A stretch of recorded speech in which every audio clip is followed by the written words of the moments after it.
কবিগুরু রবীন্দ্রনাথ ঠাকুরের আগমন কবিতা। এই কবিতাতে আমরা দার্শনিক রবীন্দ্রনাথকে খুঁজে পাই।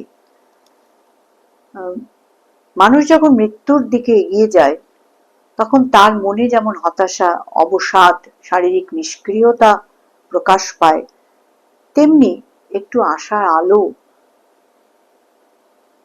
সে দেখতে পায়, তার মনে আনন্দের সুরও ধ্বনিত হয়। আগমন, কবি রবীন্দ্রনাথ ঠাকুর। তখন রাত্রি আঁধার হলো, সাঙ্গ হলো কাজ, আমরা মনে ভেবেছিলেম আসবে না কেউ আজ। মোদের গ্রামে দুয়ার যত রুদ্ধ হলো রাতের মতো, দু একজনে বলেছিল আসবে মহারাজ, আমরা হেসে বলেছিলেম আসবে না কেউ আজ। দ্বারে যেন আঘাত হলো, শুনেছিলেম সবে, আমরা তখন বলেছিলেম বাতাস বুঝি হবে। নিবিয়ে প্রদীপ ঘরে ঘরে শুয়েছিলেম আলস ভরে, দু একজনে বলেছিল দূত এলো বা তবে, আমরা হেসে বলেছিলেম বাতাস বুঝি হবে।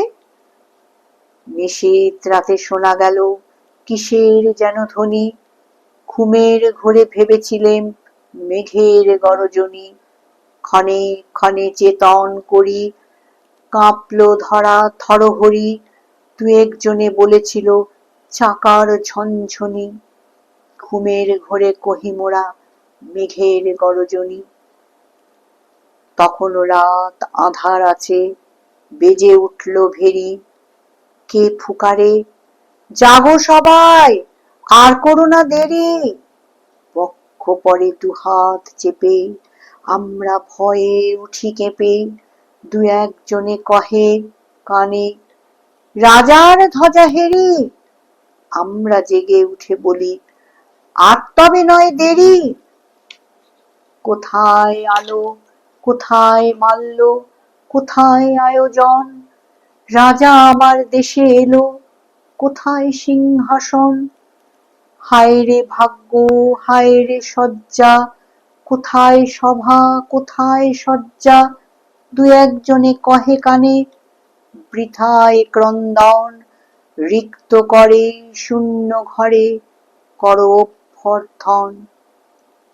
ওরে দুয়ার খুলে দে রে, বাজা শঙ্খ বাজা, গভীর রাতে এসেছে আজ আধার ঘরের রাজা। বজ্র ডাকে শূন্য তলে, বিদ্যুতেরই ঝিলিক ঝলে, ছিন্ন শয়ন টেনে এনে আঙিনা তোর সাজা। ঝড়ের সাথে হঠাৎ এলো দুঃখ রাতের রাজা। ধন্যবাদ।